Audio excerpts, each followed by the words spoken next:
It was a point where I was coming to myself. I was coming to realize what was going on, and that I was being called out of the pig pen into something that I had been a part of. I mean, I knew who the Father was,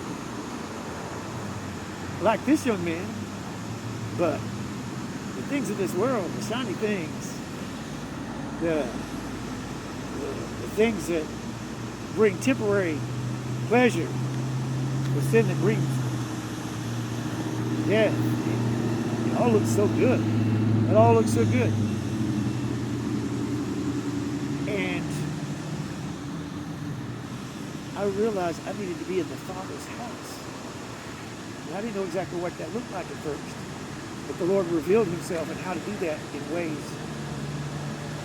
This young man here, he starts practicing his speech to Dad, to the Father. Here's what I'm going to say. I sinned against you in heaven. Just make me one of your servants, because he knew even the servants had more than enough to eat. They didn't have to be wallowing with the pigs. But what's amazing is verse 20. It says, and he got up, he arose and came to his father. But while he was still a long way off, his father saw him and felt compassion and ran and embraced and kissed him.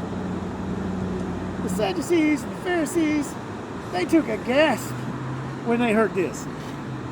How can a respected father get up off the porch and run toward a son that had treated him this way and feel compassion and embrace him, even touch him and kiss him?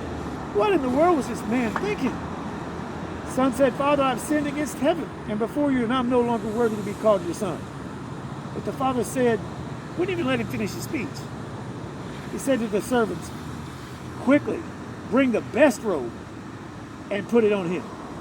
And put a ring on his hand. And put shoes on his feet. Treat him with respect. Show him that he is still welcome in his Father's house. That he never traveled too far. Despite the hookers and the blow and everything he was involved in, it didn't matter. It says, and bring the fatted calf and kill it, and let us eat and celebrate. That is in today's terminology, that is, fix up the porterhouse and the T-bone and bring it on. Mm-hmm. Bring the big 1-inch, 2-inch steak. Mm-hmm. For my son was dead. He was dead in his sin and is alive again. He was lost and is now found. And it says, just like the other parable, and they began to celebrate. They were celebrating with that which was lost. The one that had stepped out on the Father and had gone to places he shouldn't have gone, despite his sin. Welcome back. And now his older son was in the field, and he came and drew near to the house. He heard music and dancing. I don't know if you've ever rolled up on a party where you could hear music. Yeah, it's pretty easy to hear music this day and age, especially with our electronics. But to hear dancing, you could actually hear people dancing. That was a celebration. That was a celebration. And he called one of the servants and he asked him what this meant. And he said to him, your brother has come and your father has killed the fatted calf because he received him back in sound, safe and sound. The older brother was angry and refused to go in. His father came out and entreated him. But he answered his father, look, these many years I've served you and I never disobeyed your command. Yet you never gave me a young goat that I might celebrate with my friends. When this son of yours came, but this woman you gave me, God. But am I my brother's keeper?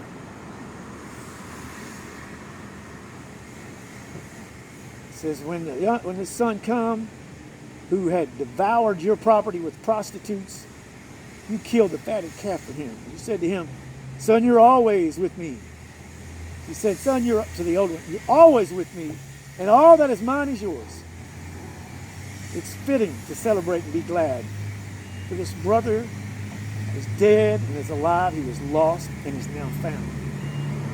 Amen. So the brother represented